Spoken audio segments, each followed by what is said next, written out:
Hi friend, आप सभी का द यूनिक अनुपमाज वर्ल्ड में स्वागत है। जैसा कि आप देख पा रहे हैं कि हम लोग जिला स्कूल की तरफ जा रहे हैं स्वाभिमान यात्रा में शामिल होने के लिए और स्वामी दीपांकर मिश्रा और गिरिराज किशोर सिंह को सुनने के लिए कि उन्होंने हिंदुओं की भलाई के लिए क्या दिशा निर्देश दिए हैं और हिंदुओं को किस तरीके से रहना चाहिए। जैसा कि आपने पिछले ब्लॉग में देखा था कि उनका स्वागत किस तरीके से किया गया था और उसी को सुनने के लिए हम लोग भी समय निकालकर जिला स्कूल पहुंच रहे हैं। देखिए वहां उन्होंने हिंदुओं के हित के लिए क्या क्या कहा। संत रविदास, चेतराम जाटव, गद्दू वाल्मीकि को नहीं पढ़ाएगा। व्यवस्था पिछले 10 सालों से आपने बदलनी शुरू की है, चीजें हो रही हैं, राजनीतिक नहीं हो, इसलिए स्पष्ट कह दूंगा कि सब काम हुआ भी नहीं है। ब्राह्मण राजा दाहिर उसके ऊपर जब आक्रमण हुआ, किसी राजा ने उसका साथ नहीं दिया, किसी ने उसका साथ नहीं दिया। उन्हें लगा ये राजा दाहिर का मामला है, उन्हें लगा ये सिंध का मामला है, ये हमारा मामला नहीं है, हमें क्या लेना देना है। परिणाम, उस युद्ध में राजा दाहिर मारे गए और उनकी दोनों बेटियों राजकुमारी सूर्य देवी और राजकुमारी परमान देवी को उन लोगों ने घसीटते हुए अरब के खलीफा तक ले गए और जो भी कुछ बदमाशियां वहां की जाती है वो की गई उनके साथ रास्ते में। अरब के खलीफा को सौंप दिया गया, गहराई से सोचने की बात है। उसने भी वो सब कुछ किया जो वहां होता है, लेकिन फिर भी उसका पेट नहीं भरा। वो सब करने के बाद भी दोनों ब्राह्मण पुत्रियों को तब तक घोड़े की पूंछ से बांधकर घसीटा गया जब तक उनके प्राण पखेरु न हो गए। ये हुआ है इस भारत में जिस इतिहास को नहीं पढ़ाया जाता है। अब समय आ गया है हम इन बातों को जाने, और मैंने ये बात इसलिए कही है कि अगर हमारे किसी भी भाई के ऊपर दिक्कत आती है, वो पूर्णिया में आती है, वो विश्व हिंदू परिषद पे आती है, वो जेएसएफ पे आती है, किसी और संगठन पे आती है, तो आपको अपने भाई अपने पड़ोसी के साथ खड़ा होना होगा। अगर आप खड़े नहीं हुए, मुसीबत पड़ोसी के दरवाजे पे है, तो यकीन मानिए वो मुसीबत उसे लेने के बाद आपके दरवाजे पर जरूर आएगी। इसलिए अपने भाइयों के साथ खड़ा होना चाहिए। दूसरी घटना, अरबों के आक्रमण होते रहे, 200-250 सालों तक आप उन आक्रमणों को विफल करते रहे। आपके घरों से हजारों हजार बहन बेटियां विधवा हो गई, बहनों के सुहाग उजड़ गए, माओ की कोख सूनी हो गई। इतनी लड़ाइयां आपके पूर्वजों ने लड़ी हैं। अभी श्राद्ध पक्ष गया है, हमने अर्पण तर्पण तो किया है, लेकिन अपने पूर्वजों को हमें यह भी ध्यान रखना चाहिए कि तमाम वंश, तुगलक वंश, खिलजी वंश, गुलाम वंश, ऐबक वंश, चंगेज खान, तैमूर लंग और मुगलों के अत्याचारों को सहन करते हुए भी उन्होंने अपने आप को हिंदू बचा के रखा था। आज हम यहाँ बैठे हैं अपने पूर्वजों के कारण बैठे हैं हिंदू बनकर। याद कीजिए, उन्हें धन्यवाद कीजिए अपने पूर्वजों को, और अपनी आने वाली संतानों को इस देश को हिंदू राष्ट्र के रूप में देके जाइए। और ये केवल मंच पे बैठे हुए हम लोगों से नहीं होगा, इसके लिए आप सबको खड़ा होना होगा, आप सबको एकजुट होना। दूसरी घटना थी, सोमनाथ के मंदिर पर आक्रमण करता है महमूद गजनवी, गजनी का लुटेरा। 1.25 लाख हिंदू श्रद्धालु मौजूद थे, मेला लगा हुआ था, बहुत बड़ा मंदिर प्रांगण अभी भी है, उस समय बहुत बड़ा था। ढोल बाजे बज रहे थे, चिमटे का ताल बज रहे थे, राधे राधे जब को चले आएंगे बिहार। हर हर महादेव, हर हर महादेव जपना अपराध नहीं है, भोले बाबा का नाम लेना अपराध नहीं है, राधे राधे करना अपराध नहीं है, चिमटे का ताल बजाना अपराध नहीं है, मंदिर में इकट्ठा होना अपराध नहीं है। अपराध है कि वो 5,000 थे, हम 1.25 लाख थे, हमें लगा राजा लड़ेगा, लोगों ने कहा सेना लड़ेगी, जिनका काम है लड़ना, जिनका काम है मरना, या भगवान भोलेनाथ हमारी रक्षा करेंगे। अरे भगवान भोलेनाथ उसकी रक्षा करते हैं जो अपनी रक्षा स्वयं करना प्रारंभ करते हैं। भगवान कृष्ण ने युद्ध के पहले दिन कहा कि हे अर्जुन, उठा गांडीव, युद्ध लड़, अधर्म का नाश कर, धर्म को स्थापित न कर, कर्मण्यवादी का रस्ते माफलेशु कदाचनम। लेकिन हमने अपना कर्म नहीं किया, परिणाम मंदिर लुटा भी, मंदिर टूटा भी, और 26,000 हिंदू श्रद्धालु मारे। ये हुआ है इस भारत में। तो हम आज ये यहां से प्रण करके जाएं कि इस काम को भगवान भोलेनाथ करेंगे, बजरंगबली करेंगे, मोदी करेगा, योगी करेंगे, सांसद जी करेंगे, विधायक जी करेंगे, मंत्री जी करेंगे। मंत्री जी आगे आगे चल सकते हैं, साथ में हमें कंधे से कंधा मिला के चलना पड़ेगा। धर्म हमारा। को मैं स्वामी जी को बुलाने से पहले, आपको लगता है कि आप यहां जब इकट्ठा हुए हैं तो एक अच्छे कॉज के लिए, अच्छे कारण के लिए इकट्ठा हुए हैं ना? जिनको लगता है अच्छे कारण के लिए इकट्ठा हुए, एक बार हाथ बताइए। शानदार। तो फिर मैं आपसे कुछ मांगना चाहता हूं, मांग लो। Yes of course. मांग लो। उड़िया वाले इतने क्यों घबरा रहे हो? कुछ नहीं मांगना है ऐसा जी। मांगे तो आपकी 1 मिनट चाहिए। बैठे बैठे 1 मिनट, 1 मिनट चाहिए। जिन लोगों ने इस कार्यक्रम को सफल बनाया है, इन सबके लिए 1 मिनट के लिए ताली बजाइए। और जो यात्रा लेके माननीय केंद्रीय मंत्री गिरिराज सिंह जी चलते हैं, उनके लिए और ये ताली 5 सेकंड में बंद ना हो जाए। और विधायक जी भी बैठे मंच पे, बहन जी भी बैठे हैं, सब लोग बैठे, और ऐसे नहीं ईमानदारी से बजा लीजिए। फौजी हूँ, गिनती गिन रहा हूँ, ध्यान रखना। 9 सेकंड हुई है। 1 मिनट पूरे 60 सेकंड। बातें बहुत थी, फिर कभी करूंगा। सीधे स्वामी जी को बुलाऊंगा। भारत माता की, ताली बजा के रहिए, मुझे बोलना पड़ता। भारत माता की आवाज बुरी चाहिए। जिस ओवैसी का नाम ले रहे थे उसके कान में से पार करें चाहिए आवाज। भारत माता की, भारत माता की, जय श्री राम, पूरी ताकत सबके बोले जय श्री राम, जय श्री राम। स्वामी जी कहते हैं हिंदू हिंदू, आपको कहना भाई भाई। हमें हिंदू हिंदू भाई भाई, हिंदू हिंदू भाई भाई, हिंदू हिंदू भाई भाई, हिंदू हिंदू भाई भाई, हिंदू हिंदू भाई भाई, हिंदू हिंदू भाई भाई, हिंदू हिंदू भाई भाई। स्वामी दीपांकर जी महाराज सीधे सीधे सौगंध लेके जाना है। Thank you. पूरी बात सुनने के बाद शोभा यात्रा में चलेंगे और भोजन होना है पाठ व्यवसायी। वहां तक सब लोग चलेंगे, गाड़ियों में चलेंगे, पैदल नहीं चलना है। सब लोग चलेंगे, बताइए। तभी स्वागत के लिए हम कहेंगे जो जो चलेंगे हाथ खड़े करेंगे। सब लोग चलेंगे, चलेंगे।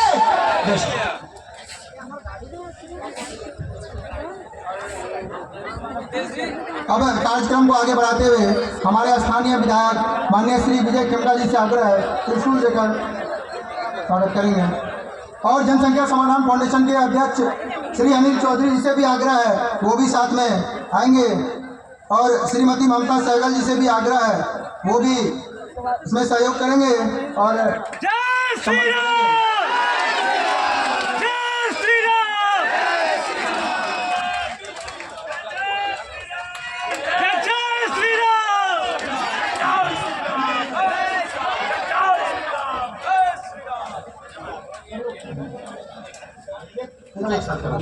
सब आके दादा को एक बार बता।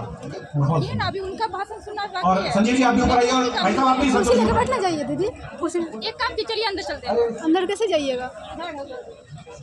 उधर से जाएंगे, उधर से जाना पड़ेगा। अब इसी कार्यक्रम को आगे बढ़ाते हुए श्रीमती नूतन गुप्ता जी से आग्रह है कि वो भी त्रिशूल भेंट करेंगी।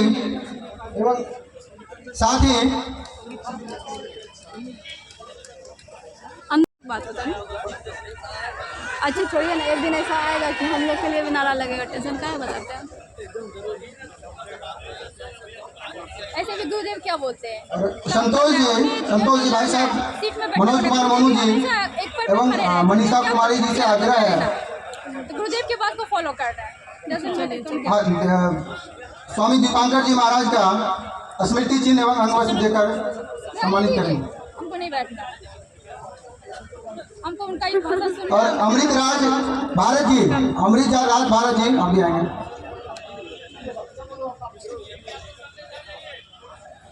आप लोग उन लोगों को आने दीजिए। आप लोग आ जाइए।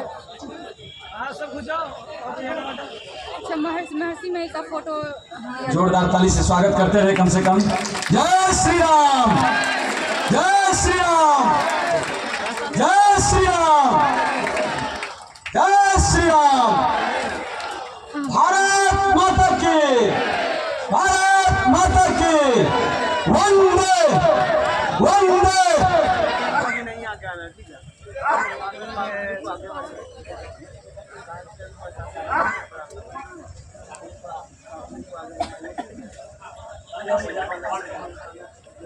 और हमारे बीच कल्याणी राय भी उपस्थित है। उनसे आग्रह है कि हमारे राष्ट्रीय संयोजिका ममता सहगल जी को स्मृति चिन्ह देकर सम्मानित करेंगे।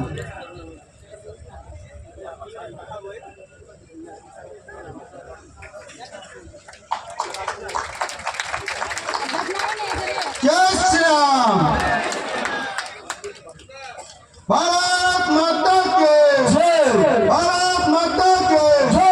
वंदे मातरम। वंदे मातरम। वंदे मातरम। जय श्री राम। जय श्री राम। जय श्री राम। वंदे मातरम। जय श्री राम। जय श्री राम। जय श्री राम। अब हमारे बीच उपस्थित विशिष्ट अतिथि स्वामी दीपांकर जी महाराज से आग्रह है कि वो आकर अपने वचनों से हम सभी हिंदू भाई बहनों को दिशा निर्देश करें।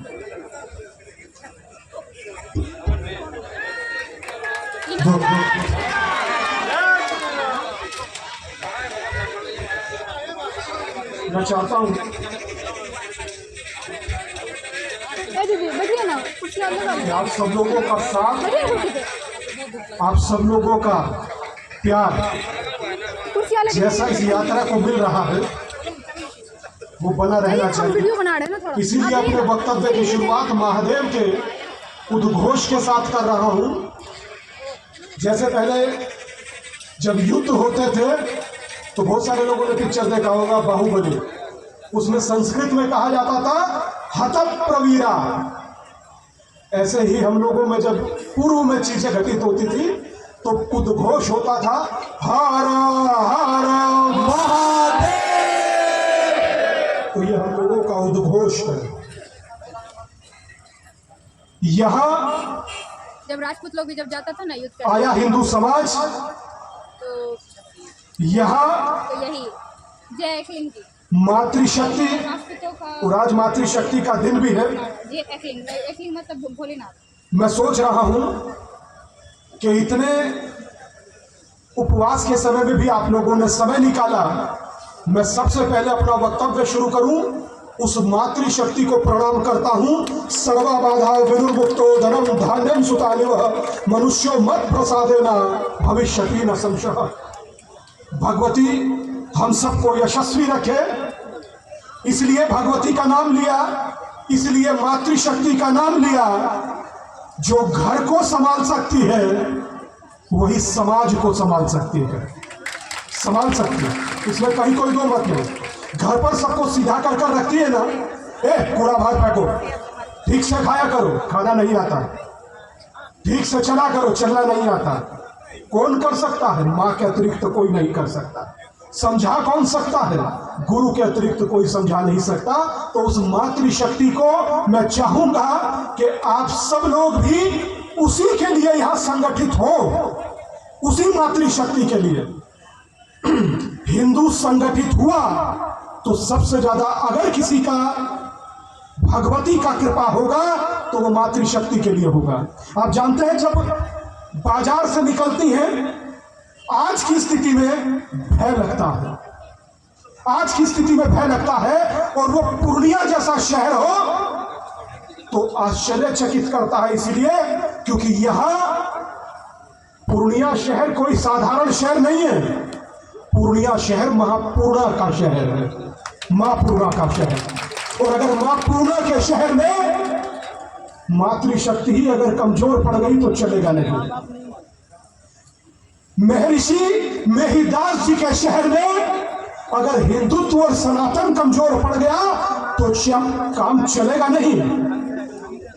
और भगवती के साथ शिव का जिक्र ना करूं तो बात नहीं बनेगी। शिव के शिष्यों के होते हुए अगर थोड़ा भी कमजोर पड़ गए तो बात बनेगी नहीं। इसलिए कहता हूं एक रहिए, इसलिए कहता हूं संगठित रहिए। क्योंकि जब यहां की चर्चा होती है ना तो दिल्ली में जिसका कोई लेना देना नहीं, वो सर्जिल इमाम चिकन नेक की बात करता है। चिकन नेक, कौन सा चिकन नेक? जो 28 किलोमीटर का एरिया पड़ता है, बांग्लादेश से सटा हुआ। आप समझिए कि आप पूर्णिया में बैठे हैं। पूर्णिया में होना साधारण नहीं है, पर पूर्णिया में ये यात्राएं होना इतनी जरूरत है इन यात्राओं की जिसकी कोई लिमिट नहीं। कोई ना कोई आएगा, कुछ आपसे मांगने आएगा, कोई ना कोई आएगा राजनीति करने आएगा, कोई ना कोई आएगा वोट साधने आएगा, मगर कोई नहीं आएगा जो कहे आपको कि ना कोई दूरी ना कोई खाई, हिंदू हिंदू हिंदू हिंदू। इधर से बोलूं मैं और उधर से तूने आवाज लगाई, हिंदू हिंदू। सोचिए इस देश का रिवाज क्या है, किसी एक की हत्या होती है तो कुछ वोट के गिद्ध पहले पता लगाते हैं जाति क्या है। हिंदू है तो सन्नाटा, मुसलमान है तो हाय तौबा मचा दीजिए, देखकर विलाप कीजिए कि किसकी क्या जाति है।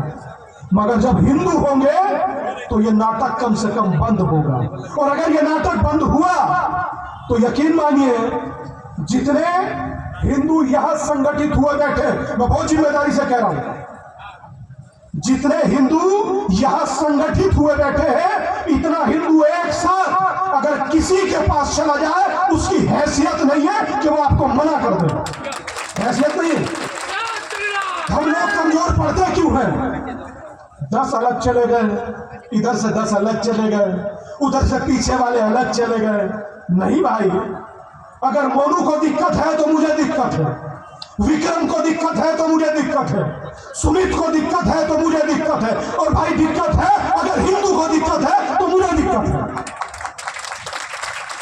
और मैं देख रहा हूं बहुत देर से देख रहा हूं, हम लोग यहां यात्रा कर रहे हैं, कुछ लोग टीवी पर डिबेट कर रहे हैं, इधर हम लोग यात्रा कर रहे हैं, कुछ लोग टीवी पर डिबेट कर रहे हैं। और मैं हर उस डिबेट में बैठने वाले पैनलिस्ट से कहना चाहता हूं, चाहे वो किसी राजनीतिक दल का हो, समाज सेवी हो, कार्यकर्ता हो, सोच कर बोलिएगा भाई साहब, अगर इस यात्रा के बारे में जो यात्रा हिंदुओं को जोड़ रही है आपको बुरा लग रहा है, अगर जो बुरा लग रहा है तो कश्मीर में जो 90 में मां बहन बेटियों के साथ हुआ, उनकी आंख में आंख डालकर कह सकते हो कि हिंदू को ना जोड़ो। जो बांग्लादेश में महिलाओं के साथ हुआ, उनकी आंख में आंख डालकर बोल सकते हो कि हिंदू को हिंदू से ना जोड़ो। जो बहराइच में राम गोपाल के साथ हुआ, उसकी मां को देख करके नजरें मिलाकर बात करने की हिम्मत है, हैसियत है, और हैसियत है तो बैठकर मेरी यात्रा पर टिप्पणी कर, और अगर जो हैसियत नहीं तो औकात नहीं।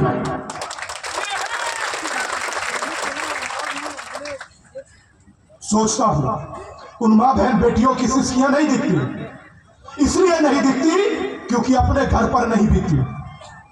जिस दिन अपने घर पर बीतेगी, अपने दिल पर बीतेगी, मैं कहता हूं कि वो दिन दूर नहीं है।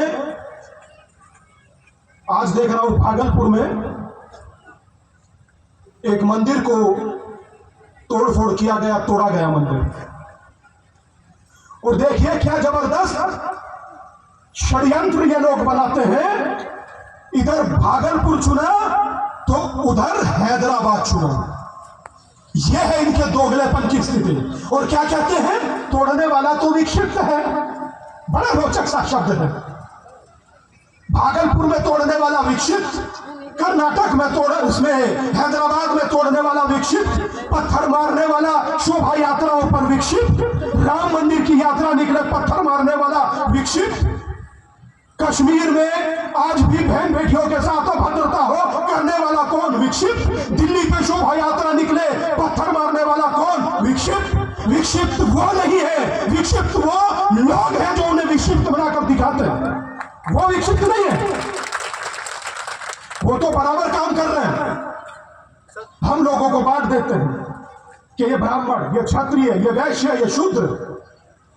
श्रीमद् भगवद गीता अध्याय नंबर 4 श्लोक नंबर 13 पन्ना नंबर 176 क्या कहता है, चातुर्वर्ण मया सृष्टम गुण कर्म विभाग्यशः। गुण के आधार पर देखा जाता है, जाति के आधार पर नहीं, और जाति के आधार पर देखा नहीं जाता तो किस हैसियत से हमें जातियों में बांट दो, ये बताओ। कोई हैसियत नहीं किसी के बांटने की, उसके बाद बांट कर देखा जाता है, और वो भी उस हिंदुस्तान हिंदुस्तान को, जिसका हिंदू सदा से भारत की धरती का केंद्र बिंदु रहा है। इसीलिए कहता हूं कि जिसमें तमाम नदियां आकर गिरे वो सिंधु है हम, हमें गर्व है खुद पर दादा कि हिंदू है हम। मेरे बाद आप अपना नाम लिखिएगा। आदरणीय दादा गिरिराज सिंह अपनी बात रखेंगे, मगर मैं एक निवेदन उनसे मंच से कर रहा हूं। मंदिर टूट रहे हैं, आश्रमों पर कब्जे हो रहे हैं। मेरा निवेदन है दादा, मैं बहुत छोटा हूं, उन सभी महापुरुषों से मैं बहुत छोटा हूं जो अपने आश्रमों में बहुत भव्यता के साथ, बहुत दिव्यता के साथ, बहुत अद्भुतता के साथ समाज के कल्याण की कामना करते आए हैं। मेरा निवेदन है आज इस पूर्णिया के मंच से, वो पूर्णिया जो हर किसी को पूर्ण करती है, वो पूर्णिया हिंदू को संयुक्त करे, मेरी ये प्रार्थना है। और इस मंच से उन सन्यासियों के लिए भी दादा आज आप जरूर कहिएगा, बांग्लादेश के हालात देखने के बाद हम लोग अपने आश्रमों में कैसे बैठ सकते हैं, हम लोग अपने मंदिरों में कैसे बैठ सकते हैं। अब जरूरत है तो अब इस समाज के लिए हम लोगों को रिटर्न करने की। मैं दिया खाता हूं आपका, मैं पहनता हूं वस्त्र दिया आपका, मुझे मोबाइल देने वाले आप हैं, मुझे देने वाला हिंदू, खिलाने वाला हिंदू, पिलाने वाला हिंदू, आश्रम देने वाला हिंदू। आखिर किसके लिए जीऊंगा, खुद से बताओ। हिंदू के लिए। तो मेरा कर्तव्य है और मेरी प्रार्थना अब उस योद्धा से है जो सिर्फ और सिर्फ सनातन को संगठित करने के लिए कंधे से कंधा मिलाकर ना कि खड़ा है। मेरा दिल कहता है ऐसा योद्धा देश में सबसे बड़ा है, सबसे बड़ा है। और मैं एक प्रार्थना करूंगा जरूर आप सबसे, मैं यहां से पूछूंगा कि हम लोग कौन हैं। एक बार उत्तर मीडिया के बंधुओं को देने के लिए गर्व से कहना हिंदू है, गर्व से कहना। खड़े हो जाइए अपनी जगह पर, जा बैठे। ये उत्तर उस मीडिया के लिए जो यात्रा को किसी का बताने पर तुला है, ये मीडिया के लिए, मीडिया के बंधुओं के लिए जो चाहता है कि पता लगे कि ये यात्रा किसी दल की नहीं है, ये यात्रा 100 करोड़ हिंदुओं के बल की है। तो मैं चाहता हूं कि एक हाथ खड़ा कर कर गर्व से कहो हम हिंदू हैं, गर्व से कहो हम हिंदू हैं, गर्व से कहो हम हिंदू हैं। हिंदुस्तान आप सबका है, आप सबका। जैसे अनिल भाई ने कहा था ना मेरे बाप का है, तो ठीक हमारे बाप का है। मैं निवेदन करता हूं आदरणीय गिरिराज सिंह से, एक ऐसे हिंदू से जिसको हमारे सभी अतिथियों ने अपना समय माननीय मंत्री जी को दे दिया है, इसलिए आप सभी लोग अब माननीय मंत्री जी को सुनें। जोरदार तालियों के साथ स्वागत करेंगे सभी लोग। जय श्री राम, जय जय श्री राम, वंदे मातरम, जय श्री राम। बोलिए भारत माता की, भारत माता की, वंदे वंदे, जय श्री राम, जय जय श्री राम, जय श्री राम। हर हर महादेव।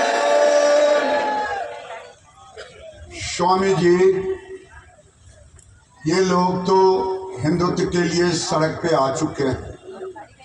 मैंने देखा माइक सड़कों पे भी लगा है। मैं उनके सहूलियत के लिए बोल रहा हूं।